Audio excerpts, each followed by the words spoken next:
امریکی صدر ٹرمپ کا ایران کے خلاف تاریخ کی سب سے سخت اقتصادی جنگ شروع کرنے کا اعلان۔ ٹروتھ سوشل پر بیان میں کہا کہ ایران کو معاہدے کے لیے کسی بھی دوسرے ملک سے زیادہ مواقع دیے، تاہم تہران نے موقع سے فائدہ نہیں اٹھایا۔ ٹرمپ نے واضح کیا کہ جو بھی ملک ایران کو معاشی سہارا فراہم کرے گا اسے بھی بہت سنگین معاشی نتائج کا سامنا کرنا پڑ سکتا ہے۔ دوسری جانب امریکہ کی اپنی معاشی حالت بھی کچھ بہتر نہیں۔ سخت بحران کا خدشہ ظاہر کیا جانے لگا۔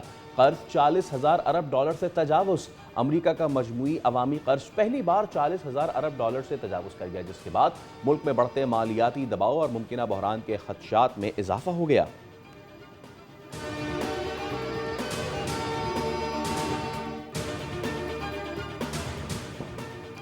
ایرانی وزیر خارجہ عباس عراقچی کا فیلڈ مارشل سید عاصم منیر سے ٹیلی فون پر رابطہ، خطے کی تازہ صورتحال پر گفتگو۔ ایرانی میڈیا کے مطابق دونوں رہنماؤں کی جانب سے خطے کی تازہ ترین صورتحال سمیت مختلف امور پر تبادلہ خیال کیا گیا۔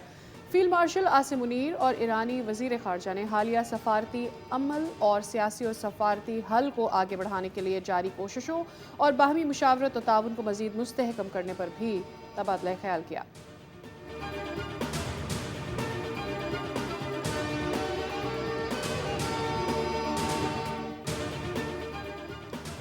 پیٹرول مہنگا، ڈیزل کی قیمت میں بڑی کمی۔ حکومت کی ٹرانسپورٹرز پر مہربانی، ڈیزل 32 روپے 63 پیسے فی لیٹر سستا، لیکن پیٹرول 2 روپے 97 پیسے فی لیٹر مزید مہنگا کر دیا گیا۔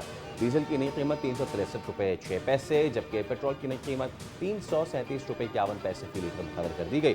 وزارت پیٹرولیم نے نوٹیفیکیشن جاری کر دیا۔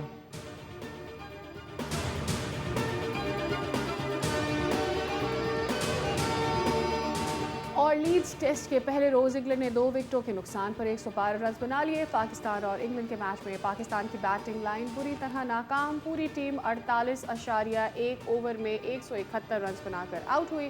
انگلینڈ کے جو روٹ 37 اور جارڈن کاکس 23 رنز بنا کر ناٹ آؤٹ۔ آزان اویس سیریز کی پہلی ہی گیند پر رابنسن کے ہاتھوں LBW، امام الحق اور عبداللہ شفیق کی مزاحمت کی کوشش کی، تاہم دونوں بالترتیب 42 اور 61 رنز بنا کر پویلین لوٹ گئے۔ پاکستانی بلے باز انگلش بالرز کا مقابلہ نہ کر سکے۔ انگلینڈ کی جانب سے اولی رابنسن اور جوش ٹانگ نے 5 کھلاڑیوں کو آؤٹ کیا۔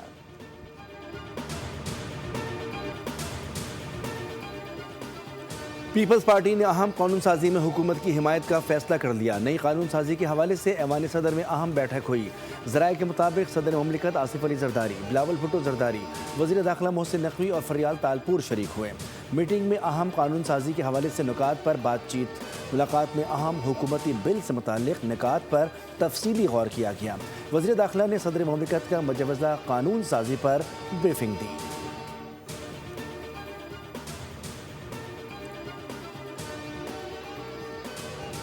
روز کا عذاب، روز کی مہنگائی، حکومت کا پیٹرول بم گرانے کا سلسلہ تیسرے روز بھی جاری۔ وزیر اعظم کی ٹرانسپورٹرز پر مہربانی، ڈیزل کی قیمت میں بڑی کمی کر دی۔ ڈیزل 32 روپے 63 پیسے فی لیٹر سستا، لیکن پیٹرول 2 روپے 97 پیسے فی لیٹر مزید مہنگا کر دیا گیا۔ ڈیزل کی نئی قیمت 363 روپے 6 پیسے جبکہ پیٹرول کی نئی قیمت 337 روپے 51 پیسے فی لیٹر مقرر کر دی گئی۔ وزارت پیٹرولیم نے نوٹیفیکیشن جاری کر دیا۔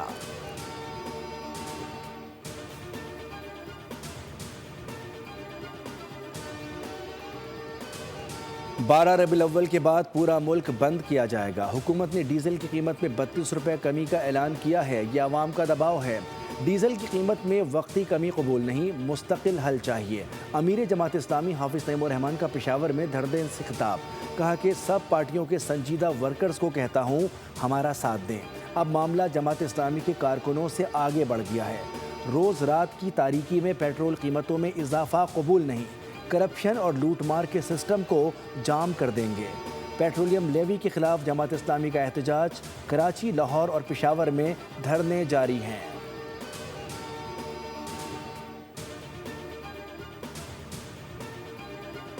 حکومت نے بانی پی ٹی آئی کی آج اسپتال منتقلی کے فیصلے پر نظر ثانی درخواست دائر کر دی۔ درخواست میں موقف اختیار کیا گیا ہے کہ یہ حکم اختیار سماج سے تجاوز کرتا ہے۔ اس کے ذریعے قیدی کو اسپتال منتقل کرنے کے مقررہ قانونی طریقہ کار کو نظر انداز کیا گیا۔ اس پر نظر ثانی ہونی چاہیے۔ بانی کو 5 اگست 2023 کو ایڈیشنل سیشن جج نے 3 سال قید کی سزا سنائی تھی۔